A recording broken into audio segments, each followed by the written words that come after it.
This is a legacy episode of the Lesbian Historic Motif podcast, originally released as part of the Lesbian Talk Show podcast group. Some references may be obsolete.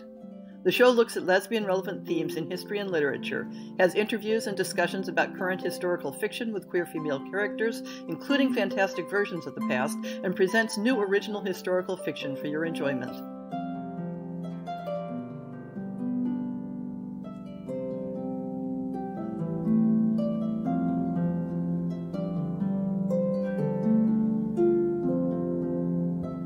For scheduling reasons, I wanted to fill this week's show with a reprise of one of my early podcasts.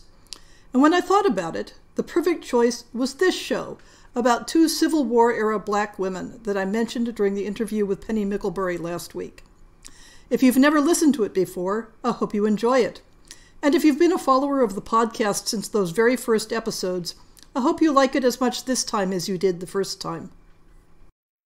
It's rare to have access to the internal emotional lives of women in history. Personal correspondence can give us a glimpse of the complex and often contradictory thoughts of women whose lives diverged from expected paths. But it's not uncommon for such correspondence to be lost after their deaths. Letters may simply be discarded as trash, or family members may destroy them in order to protect the reputations of the dead. In American history, there is a similar difficulty in finding the self-told stories of the African American community in its early years. So the correspondence of Addie Brown and Rebecca Primus is doubly valuable for the story it tells. Addie and Rebecca were black women, both born in the mid-19th century as free women in Connecticut. Their correspondence comes from a time shortly after the end of the Civil War, when Rebecca often spent time away. It was Rebecca's family who preserved the letters, so the collection includes Addie's letters to her and Rebecca's letters to her family, but the content of what Rebecca wrote back to Addie needs to be interpolated. Rebecca's family was solidly middle class and had lived in Connecticut for several generations. She trained as a schoolteacher, and because of that and her missionary enthusiasm, she traveled to the South after the Civil War was over to help establish a school for ex-slaves. She experienced and wrote home about serious racial hostility, both because of her vocation and in response to her personal behavior, because she saw no reason to automatically defer to white people if they didn't respect her back. Addie was an orphan without Rebecca's extensive network of family ties and support. Her correspondence is less literate, but full of enthusiasm, passion, and sensuality. She was an avid reader and had a forceful personality and tended to be judgmental of others. She, too, lived in Connecticut, which was probably where the two met. She made a living in a number of different jobs, as a seamstress, as a domestic worker, in various factory jobs. Shortly before her early death, at age 29, she worked as a teamster, driving wagons. She was intolerant of racism and segregation, and was unafraid to speak her mind to her white employers. This might possibly have something to do with the number of times she changed jobs during the course of the correspondence. The romantic relationship between Addie and Rebecca appears in their letters in a number of ways. There were regular protestations of love and devotion, but they also spoke of passionate kisses and caressing each other's breasts.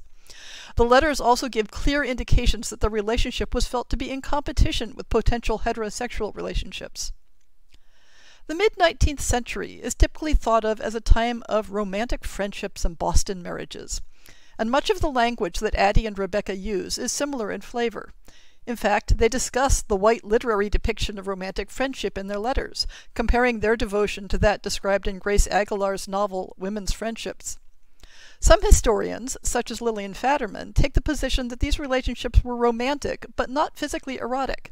Women might kiss, they might embrace, they might even share a bed without it being considered sexually improper or incompatible with heterosexuality. Addie and Rebecca give us a closer look, one that may have been a more silent part of other romantic friendships. After all, if we didn't have these letters, we wouldn't know it was a part of theirs. In one letter, when Addie mentions that she shares a bed with another woman, she reassures Rebecca, "If you think that my bosom that captivated the girl that made her want to sleep with me, she got sadly disappointed enjoying it, for I had my back towards all night, and my nightdress was buttoned up, so she could not get to my bosom." She continues with a protestation that her bosom is reserved for Rebecca.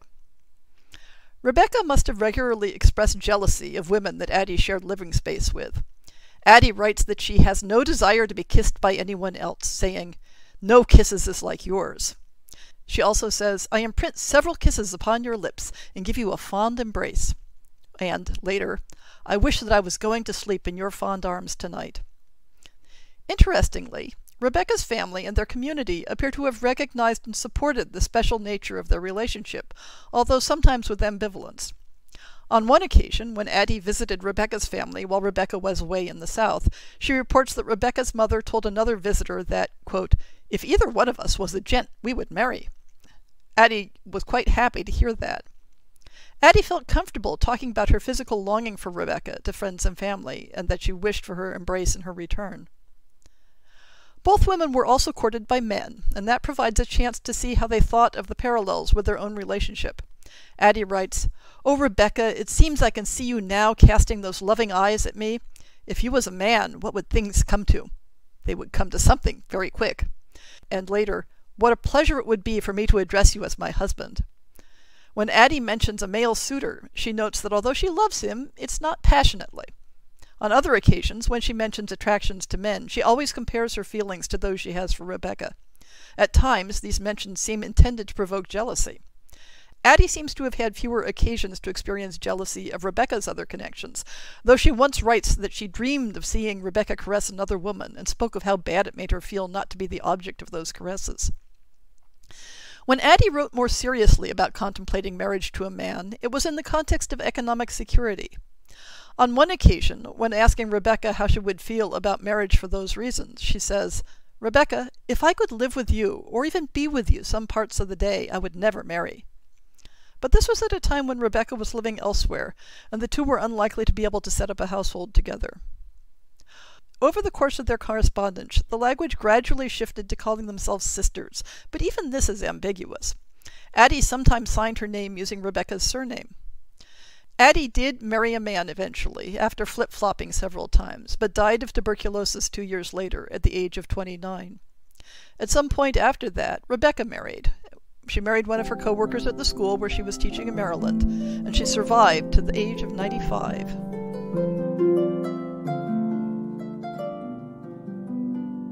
I hope you've enjoyed this episode of the Lesbian Historic Motif Podcast. See the show notes for links to people and topics. Most shows will have a transcript linked as well. If you have a book announcement, a topic suggestion, or might like to appear on the show, please drop me an email. If you enjoyed this podcast, please rate it and subscribe on your favorite podcast app, and consider supporting our Patreon.